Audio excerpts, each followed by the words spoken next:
রুকেয়া আপা যেটা শেষে বলেছেন যে কি আপনার মৃত্যুর শান্তিতে মরতেও পারবেন না, মৃত্যুর নিশ্চয়তা নাই। হ্যাঁ, একটা কথা বলেছেন, আপনি একজন সাংবাদিক মানুষ, আপনি টক শো করেন, আপনি কন্টেন্ট ক্রিয়েট করেন, সোশ্যাল অ্যাক্টিভিস্ট, অনেক কথা বলেন, অনেক কিছু চিন্তা করেন, কিন্তু আপনারা সাংবাদিকদের উপর যে নির্যাতন হচ্ছে, আমাদের নোয়াব বাংলাদেশের যে সাংবাদিকদের অর্গানাইজেশন আছে তারা উদ্বেগ প্রকাশ করেছে সংবাদপত্রের স্বাধীনতার সাংবাদিক নির্যাতনের উপর। এছাড়া গাজীপুরে আমরা যেটা দেখেছি যে মর্মান্তিক ঘটনাটি আমরা দেখেছি, আর সেটি আপনারা সবাই জানেন কি চাঞ্চল্যকর ঘটনা ঘটেছে। সবকিছু মিলিয়ে সাংবাদিকরা কি নিরাপদ, বা দেশের আপামর জনসাধারণের কি অবস্থা? না, এটা তো নতুন করে কিছু বলার নেই। আর শুরুতে আমিও অতল শ্রদ্ধা জ্ঞাপন করছি আমাদের সাধারণত স্থপতি বঙ্গবন্ধু শেখ মুজিবুর রহমান এবং তার পরিবারের সদস্যদের প্রতি, যেহেতু শোকের মাস আগস্ট। যে প্রশ্নটি আপনি করলেন এটির উত্তর তো সবারই জানা, তাই না? সারা দেশে কি অবস্থা, সাংবাদিকরা কতটা ঝুঁকির মধ্যে রয়েছে। সাংবাদিকরা কখনোই ঝুঁকি মুক্ত নয়, সাংবাদিকরা প্রতিটি সরকারের সময় ঝুঁকির মধ্যে থাকে, এখন আরো বেশি, যেহেতু এখন কাউকে সাংবাদিকরা সাংবাদিকতা করে ধরেই মেরে ফেলে, ঘটনাটি একটু ব্যাখ্যা করুন। মেরে ফেলা বিষয় হচ্ছে কি, এটা আসলে ওইভাবে দুঃখিত স্পেসিফিক আপনি ওইভাবে রিফাইন করতে পারবেন না যে এই সরকারের সময় মারছে, অন্য সময় মারা হয়নি, এগুলো বললে তো আসলে তখন সত্যের অপরাধ হয়ে যাবে, তাই না? সাগরনী হত্যাকাণ্ড আমাদের ইতিহাসের সবচেয়ে করুণ হত্যাকাণ্ড, সেটা তো আওয়ামী লীগ সরকারের সময় হয়েছে, তার বিচার হয়নি। 120 বারের মতন শুনানি বদল করা হয়, চেঞ্জ করা হয়েছে, বা তদন্ত প্রতিবেদন দেওয়ার সময় নেওয়া হয়েছে, এগুলো বললে আবার অন্য বিতর্ক। সাংবাদিকরা সবসময় ঝুঁকির মধ্যে। এখন আপনি বলতে পারেন যে সাংবাদিকরা এখন আরো ঝুঁকির মধ্যে কেন? মবক্রেসি, যে মব শুরু হয়েছে, শুধু সাংবাদিক না, গণমাধ্যম অনেক বেশি কম্পারেটিভলি এই সময় অনেক বেশি ঝুঁকির মধ্যে। যদি বলেন কেন, ওই যে মবক্রেসি, মানে এর আগে তো প্রতিটা সরকার সবসময় রক্তচক্ষু দিয়ে দেখেছে প্রতিটি গণমাধ্যমকে, গণমাধ্যম বন্ধ হয়েছে, সেটি বিএনপি সরকারের সময় বলেন, আওয়ামী লীগ সরকারের সময় বলেন, কিন্তু গণমাধ্যম দখল করা ব্যক্তি বা গোষ্ঠীর পক্ষ থেকে এটি তো কখনো হয়নি, যেটি জনকণ্ঠ দখল করা হলো। হ্যাঁ, একটা বিশেষ গোষ্ঠী কি, সেখানে এনসিপি বা বিএনপির কেউ জড়িত, কিংবা শিবিরের সোকল সাংবাদিকরা জড়িত, একটা ব্যক্তিগত প্রতিষ্ঠান আপনি কিভাবে দখল করেন? এটা তো 54 বছরের ইতিহাসের মধ্যে রেকর্ড করেছে, এবং তার পরিপ্রেক্ষিতে আমরা দেখলাম কেউ কিছু করল না, এবং ঘোষণা দিয়ে জনকণ্ঠ দখল করা হলো। জনকণ্ঠ প্রত্যেকটা হাউসের, প্রত্যেকটা ইনস্টিটিউশনের, গণমাধ্যমের কথা বলছি আমি, সম্পাদকীয় নীতিমালা আছে। হ্যাঁ, এটা তো আপনার সিএনএন এরও আছে, বিবিসিরও আছে, আপনার সিবিসি বলি বা ফক্স টেলিভিশন বলি, অথবা আমি নিউ ইয়র্ক টাইমস বলি, যাই বলি না কেন, প্রত্যেকেরই একটি সম্পাদকীয় নীতিমালা আছে। প্রত্যেকের রাষ্ট্রের দলের প্রতি কতটা আনুগত্য, একজন এক একটা দলের প্রতি আনুগত্য, বাট তাদের নিউজের মধ্যে সেটা ওইভাবে প্রকাশ পায় না, তারা এজেন্ডা বাস্তবায়ন করে। ঠিক আছে, এখন জনকণ্ঠ আজীবন আওয়ামী লীগের, আমি যদি খুব বাজে শব্দ বলি, দালালি করেছে বা আওয়ামী লীগের পার্সপেক্টিভ সার্ভ করেছে, এটা তার নীতিমালা, এটা তার এজেন্ডা। যদি জনকণ্ঠ কোনো অপকর্ম করে, সে বিষয়ে তো প্রতিকার পাওয়ার জায়গা আছে, প্রেস কাউন্সিল আছে, অন্যান্য আরো অনেক আইন আছে। হ্যাঁ, তো সেটি না করে দখল করে নেওয়া হলো, এটা তো কখনো ঘটেনি। এবং একজন সাংবাদিককে প্রকাশ্যে গলা কেটে হত্যা করা হলো। আমি তো এই শব্দগুলো উচ্চারণ করতেও নিজেও মানে কুণ্ঠাবোধ করি, যে জবাই করে, গলা কেটে, মানে কি বিভৎসতা। যদি বলেন সাগরনী, হ্যাঁ, আমি তো নিজেই বললাম সাগরনী হত্যাকাণ্ড শিকার হয়েছে, সে তার ঘরের মধ্যে, বেডরুমে, রাতের অন্ধকারে, কিন্তু এখানে তো শত শত মানুষের সামনে, মানে যারা করছে তারা জেনে গেছে যে এখানে হত্যাকাণ্ড ঘটালে, খুন খারাপি করলে কোনো কিছু হয় না, নিস্তার পাওয়া যায়, সেই একটা ধারণা তাদের মধ্যে বদ্ধমূল হয়েছে, এই জন্য তারা এই কাজটি করেছে। এবং দেখুন, এত মানুষ, একটা জনাকীর্ণ পরিবেশ, একটা মানুষ বাঁচাতে গেল না, একটা মানুষ ঠেকাতে গেল না। আচ্ছা, পুলিশও কিন্তু আশেপাশে ছিল, আমি যেটা দেখেছি ভিডিওতে, পুলিশ ছিল। আর একজন যে আনোয়ার হোসেন, সম্ভবত ওই গাজীপুরেরই সাপাড়া এলাকায়, যাকে পাথর দিয়ে তার পা ক্ষেত্রে দেওয়া হয়েছে, ওখানে পুলিশ ছিল, পুলিশ যারা মারতে এসেছে তাকে, তার উপর অ্যাটাক করতে এসেছে তাদেরকে বলেছে যে এখানে করো না, দূরে গিয়ে করো। কি সুন্দর আন্ডারস্ট্যান্ডিং, হ্যাঁ, এখানে করো না, দূরে গিয়ে করো। এটা হচ্ছে ওই ক্ষেত্রে। আর এই ক্ষেত্রে যেটি আসাদুজ্জামান তুহিন মানে হত্যাকাণ্ডের শিকার হয়েছেন, সেখানে আশেপাশে পুলিশ ছিল না, অন্তত ওই মুহূর্তে। পুলিশকে ফোন দেওয়া হয়েছিল, পুলিশ তড়িৎ গতিতে চলে এসেছে। তবে পুলিশের যে ভাষ্য, সেটা নিয়ে আমি তীব্র আপত্তি জানাই। পুলিশের সেখানকার উপকমিশনার, গাজীপুর মেট্রোপলিটন পুলিশের সম্পাদক রবিউল ইসলাম, তিনি বলেছেন যে নারী ঘটিত বিষয়ে এই হত্যাকাণ্ড করেছে। হ্যাঁ, নারী ওখানে ছিল, একজন নারীর সাথে বিবাদে জড়িয়েছিল একজন পুলিশ বাদশা নামে একজন। সেই বাদশাকে যখন আঘাত করতে আরেক দল ছুটে আসে ওই মহিলা হয়ে, নারীর হয়ে, তখন এটি মানে ক্যামেরায় শুট করছিল, ভিডিও ফুটেজ ধারণ করছিল তুহিন। তো এই ঘটনাকে কেন্দ্র করে পুলিশের পক্ষ থেকে কি ধরনের বক্তব্য আমরা আশা করতে পারি? বলা হতে পারে যে সন্ত্রাসী হামলার ফুটেজ গ্রহণ করছিল, এই ক্ষোভে তার উপর আক্রমণ চালানো হয়েছে। এই শব্দ ব্যবহার না করে কি বলা হলো? নারী ঘটিত বিষয়ে। মানে আমাদের একটা কালচার শুরু হয়ে গেছে যে চাঞ্চল্যকর কিছু ঘটলে বা চাঞ্চল্যকর কোনো হত্যাকাণ্ড ঘটলে সেখানে নারী ঘটিত এই শব্দগুলো তকমা দেওয়া হয়, মানে মানুষের দৃষ্টি ডাইভার্ট করা হয়।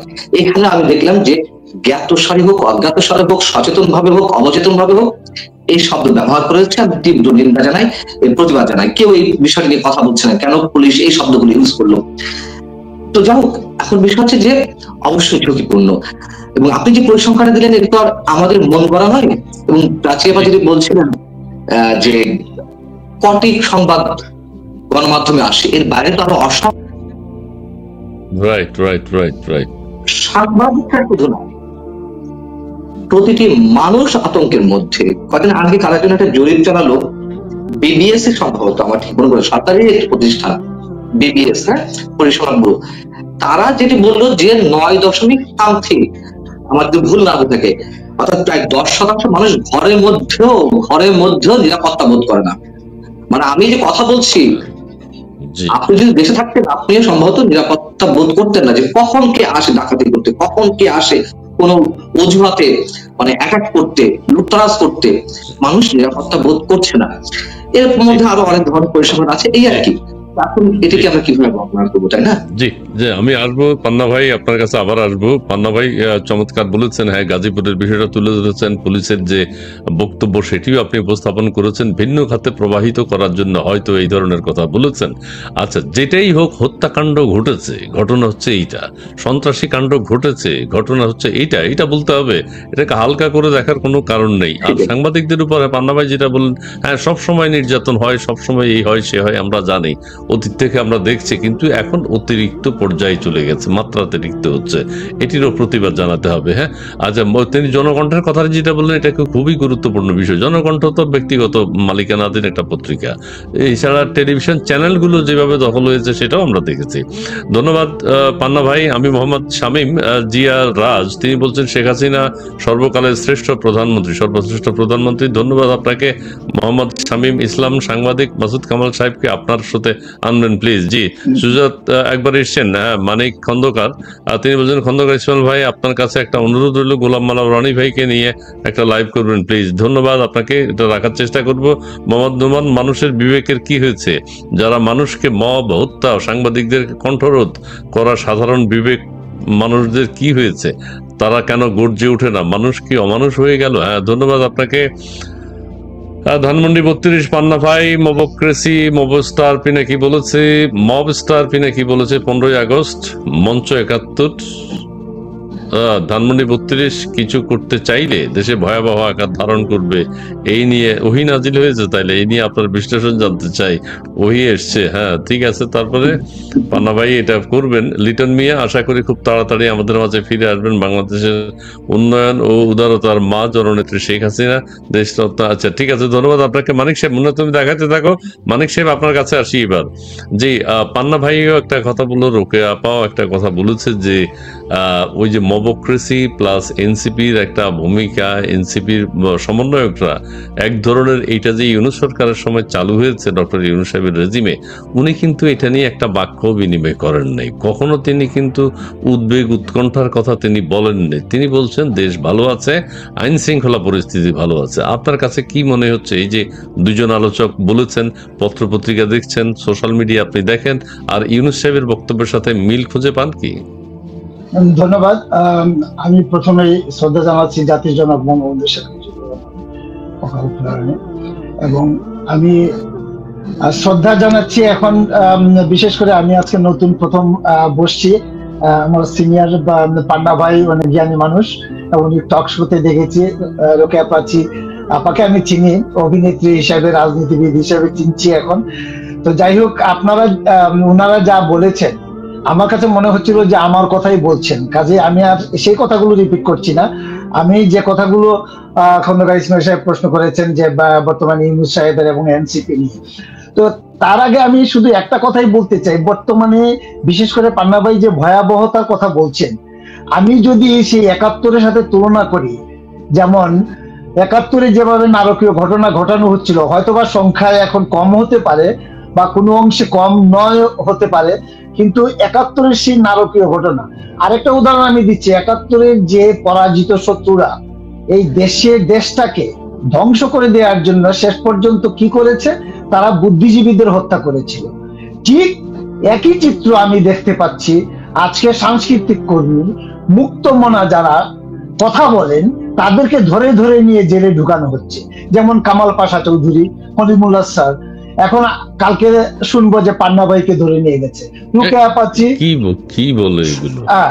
না, উনারা তো মুক্ত কথা বলছেন, কাজেই উনাদের তো না সেটা হচ্ছে আমরা চাই না, কিন্তু এই যে করছে, তারা চাচ্ছে যে এই জাতির মেরুদণ্ডটা ভেঙে দিতে, যারা কথা বলতে পারে, মুক্ত চিন্তার লোক, এদেরকে ভেঙে দিতে। কারণ আমার কাছে মনে হয় এরা পাকিস্তানেরই প্রেতাত্মা, অথবা তারা অন্য কোনো রাষ্ট্রের প্রতিনিধি হিসাবে বসেছে এখানে। কাজে ইউনূস সাহেব যেটা বলছেন, ইউনূস সাহেবের বলার কিছু নেই। উনি বলেন একটা, প্রথমত উনি বিশ্বাস করেন একটা, বলেন আরেকটা, আবার করেন আরেকটা। আর এনসিপির কথা যেটা বলেছেন, দেখেন, যদি আজকে আওয়ামী লীগ বিএনপি ছাড়া অন্য কোনো তৃতীয় শক্তির জন্ম হতো এবং তারা সত্যিকার অর্থেই দেশের ভালো চাইতো, সুন্দরভাবে চালাতো, জনগণ হয়তো বা অ্যাকসেপ্ট করত। কিন্তু এনসিপির জন্মটা দেখে আমি একটা কথাই শুধু বলবো, আমি এত ব্যাখ্যাতে যাচ্ছি না, আমি শুধু বলবো যে দুর্নীতি, অর্থ এবং ক্ষমতা নামক শক্তিশালী পুরুষের ঔরসে জন্ম নেয়া, দুর্নীতি নামক দুরন্ত মহিলার গর্ভে এই অবৈধ শিশু নাম এনসিপি, তারা এই দেশকে কি দিতে পারে। জি জি, ধন্যবাদ আপনাকে, ধন্যবাদ মানিক চন্দ্র আপনাকে। রোকেয়া আপা, এবার আপনার কাছে আসি। একত্ববাদী আদম, তিনি যতই কাবরা কাবরি হোক, আওয়ামী লীগ আর ফিরতে পারবে না। জি, ধন্যবাদ আপনাকে। আব্দুল্লাহ আল হেলাল তিনি বলছেন সবগুলোই স্বৈরাচারের পান্ডা। ধন্যবাদ আপনাকে। ইফতেখার জাভেদ একটা কর্মী, উনি আছেন, ওই সাংবাদিককে হত্যার অভিযোগ বেশ কয়েকজন গ্রেপ্তার হয়েছে। আওয়ামী লীগ আমলে চাঞ্চল্যকর সাগররুনি হত্যাকাণ্ডের বিচার আওয়ামী লীগ এক যুগেও করতে পারে নাই, কেন কিছু বলেন? আচ্ছা, এটা আমি একটু বলি। এই সরকারও করতে পারছে, এক বছরেও করতে পারে নাই। শুরু করে আর কোনো খবর পাচ্ছে না, বলে যে আমরাও কিছু পাচ্ছি না কারা কি হত্যা করছে। তার মানে আওয়ামী লীগ সরকারও যদি যা বলেছে সবকিছু তো সত্য হয়ে যাচ্ছে। সাগররুনি হত্যাকাণ্ডের বলা হচ্ছে কোনো ক্লু পাচ্ছে না। এখন বর্তমান সরকার আবার আমাদের আইনের উপদেষ্টার নেতৃত্বে ডিএনএ টেস্ট করেছে সারা পৃথিবীর এক্সপার্ট যারা আছেন তাদের মাধ্যমে, কিন্তু তারা এক পর্যায়ে এই মামলা স্থগিত ঘোষণা করেছেন যে আমরা এটার আর কোনো ক্লু পাচ্ছি না। পান্না ভাই হয়তো মাঝখানে কিছু একটা বলবেন। পান্না ভাই এই সম্পর্কে 1 মিনিট কিছু জানেন নাকি? সাগররুনি হত্যাকাণ্ডের ব্যাপারে আপনিও কথা বলেছেন। এই সরকার আবার ব্যর্থতার পরিচয় দিচ্ছে কেন? ওনারা তো একটা বিচার করে ফেলার কথা। আমাদের তো ধারণা ছিল যে, মানে ধারণা কি, আওয়ামী লীগ যা করেছে তার উল্টোটা করছে। হ্যাঁ, তা আওয়ামী লীগ সাগররুনি হত্যাকাণ্ডের বিচার করতে পারেনি, তা আমরা মনে করছিলাম যে এই সরকার এসে তাহলে সাগররুনি হত্যাকাণ্ডের বিচারটি করবে। মানে আমরা বিশ্বাসের সঙ্গে খেয়াল করলাম যে তারা এই বিষয়ে একেবারে নীরব, তেমন কিছু ঘটেনি। এবং আমাদের তো ধারণা ছিল, এটা তো সত্য কথা, যে আওয়ামী লীগের একেবারে খুব হাই প্রোফাইলের বা খুব মানে অন্দরমহলের কেউ এই হত্যাকাণ্ডের সঙ্গে জড়িত। আমরা গেজও করি, আপনিও জানেন, আমরাও জানি। তো প্রশ্ন হচ্ছে তাহলে, এবং আমি মনেও করি তাই, তাহলে এই সরকার কেমন হচ্ছে না?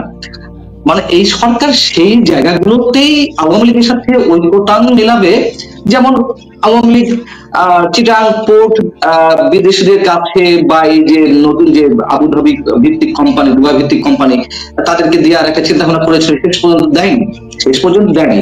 তো এই সরকারে এসে ওইখানে আবার তাদের সুর ত্যাগ করেছে যে এটা আওয়ামী লীগ আমলে করেছিল, তা আমরা করি, সমস্যা কি?